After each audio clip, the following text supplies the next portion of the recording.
आता थॉट जो दिलेला है, आप जो हो वही आपको बनना है, कुछ और बनने की जरूरत नाही.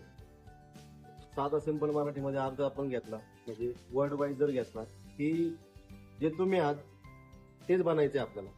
दुसऱ्यांसारखं किंवा दुसरा जो वागतोय किंवा दुसरा जो घडलाय त्याच्यासारखं घडायचा जर तुम्ही प्रयत्न केला तर तुम्ही स्वतःचं अस्तित्व गमावून बसतात. बरोबर.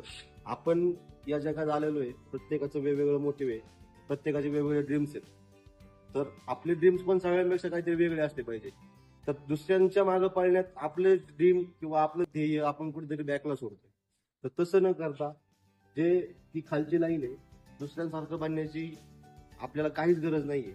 जसं की साधं सिंपल उदाहरण सांगतो मी तुम्हाला. पाणी आहे आणि दूध आहे. आपण पाण्याचं अस्तित्व वेगळं आहे, दुधाचं अस्तित्व वेगळं आहे. पाणी जर दुधात मिसळलं तर पाणी पाणी राहील का? ऑलवेज ते दूधच बनून आलं. पाण्याचं अस्तित्व त्याला जर टिकवायचं असेल तर दुधापासून त्याला वेगळं राहायला लागेल. हाच या थॉटचा अर्थ आहे आणि हाच थॉट आपल्याला आयुष्यभर घेऊन चालायचं आहे.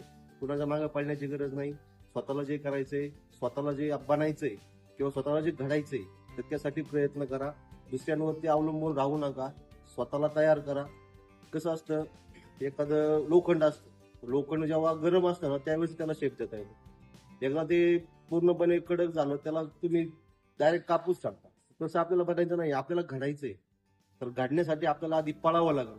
पळल्यानंतर तुम्हाला काही गोष्टी तर तुम्हाला पाहिजे असतील तर त्या तुम्हाला अचीव होणारच आहेत. ठीक आहे. तर हाच या थॉटचा अर्थ आहे आणि मला असं वाटतं की सगळ्यांनी ह्या गोष्टी आपापल्या जीवनामध्ये लागू करून घ्याव्या. दुसऱ्यासारखं आपल्याला बनायचं नाहीये. स्वतःचं अस्तित्व आपलं स्वतः कायम ठेवायचंय. ठीक आहे.